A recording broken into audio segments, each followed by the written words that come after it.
Yo, what's going on, YouTube? And welcome back to Goal Line Hockey. It's your boy Kevin Forte. We are taking a look today at the Colorado Avalanche sweeping the St. Louis Blues in the first round of the 2021 Stanley Cup playoffs. We'll be taking a look at that in this video. So let's get right into it. So guys, it was a first round matchup between the number one seed in the West Division. Colorado Avalanche won the President's Trophy. They are the favorite to win the Stanley Cup here in 2021 by a large margin, over 20% that the Avalanche win the Stanley Cup. They go into this series against St. Louis, who going into the last 20 games of the season played some of the best hockey in the entire NHL. Unfortunately, it did not continue into the postseason. A sweep for the Colorado Avalanche. They did a really nice job of handling this team. Game 1, 4-1 for the Colorado Avalanche. They got things going and going early. And it just didn't seem like throughout this series the Blues had a response for the offense. Because the problem is the Blues we know are more of a defensive-minded team to begin with. They have guys like Mike Hoffman in there. They have guys like Tarasenko. They have guys on this roster when they're fully healthy. And that's another thing. When they're fully healthy, the Blues are a very solid hockey team. And unfortunately, Jordan Binnington just was not good enough in this series. And it started in Game 1. Now, the thing is, the Avalanche did have 50 shots on goal in Game 1. So, Jordan Binnington still stopped 46 of 50 shots, which is not terrible if you're going to be right there. So, a power play goal by Cale Makar started the series. We saw Jordan Kyrou tie the game. And then we see the big boys. Nathan MacKinnon getting on the board. You see Gabe Landeskog, the captain, getting on the board. McKinnon second of the game. So the big guys shined for the Avalanche in Game 1. But unfortunately for the Avalanche, or for the Blues, nowhere to be found. Going into Game 2, though, we did have a storyline, everything with Nazem Kadri. So we were thinking, all right, in my opinion, this, and I have to post that video. I'll probably post that later today. But basically, I'm not worried about this Nazem Kadri suspension for the Colorado Avalanche. No, I'm more worried about this Colorado Avalanche Nazem Kadri suspension for none other than Nazem Kadri. This suspension could lead him going to the Seattle Kraken. As crazy as it sounds, listen, I've seen crazier things, and we've been starting to hear rumors that may have been enough for Joe Sakic, where Nazem Kadri to begin with has a very short leash with everything that happened in Toronto. He doesn't want that to be a liability on his roster. And again, with centers coming in like Alex Newhook, you really aren't going to need Nazem Kadri even next season, which is just crazy, but that's where the Avalanche stand at this point. Game 2, 6-3 victory for the Avalanche. They double up the Blues. Again, a high shots game. They had 35 shots in this game, but each team had 35 shots. A 6-3 victory.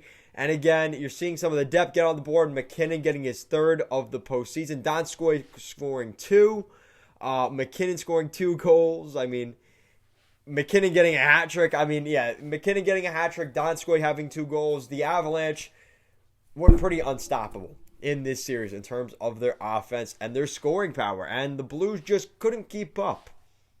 Now we get to Game 3. Another dominant victory. A 5-1 victory. This is where you see Ryan Graves get on the board. Alex Newhook. Tyson Yost. Some of the young guys get on the board. The good news is the Blues showed a little bit of life. You see a goal from Tyler Bozak. Ryan O'Reilly getting his first point of the postseason, as well as Colton Parayko.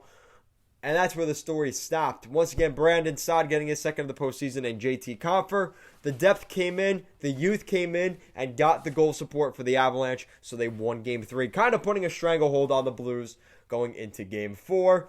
And in Game 4, the Avalanche took care of business once again.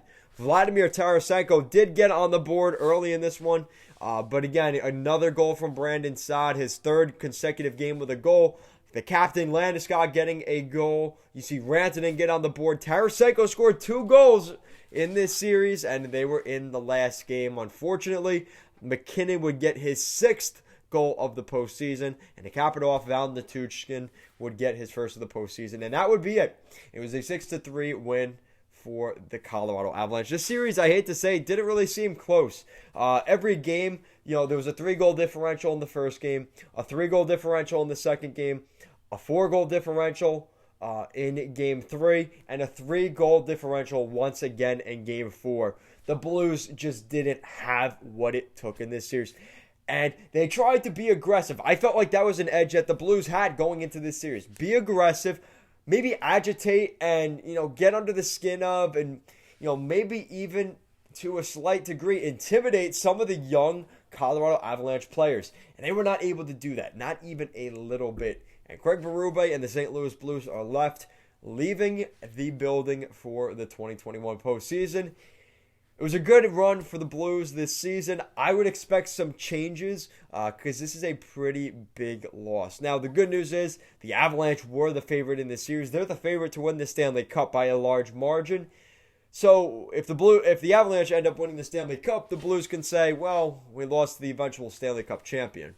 But for the Avalanche, this is a great series for them. They controlled it for the most part. A very veteran-led St. Louis Blues team. I mean, like I said, Ryan O'Reilly, Tarasenko, Braden Shen, Jordan Binnington, Colton Parayko.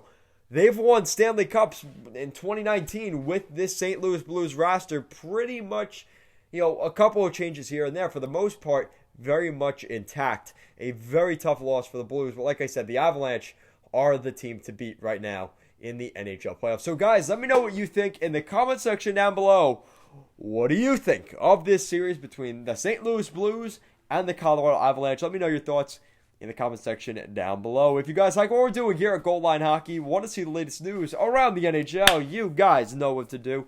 Make sure to give this video a big thumbs up and an even bigger subscribe down below. As always, guys, thank you so much for watching this video, and I'll see you guys next time.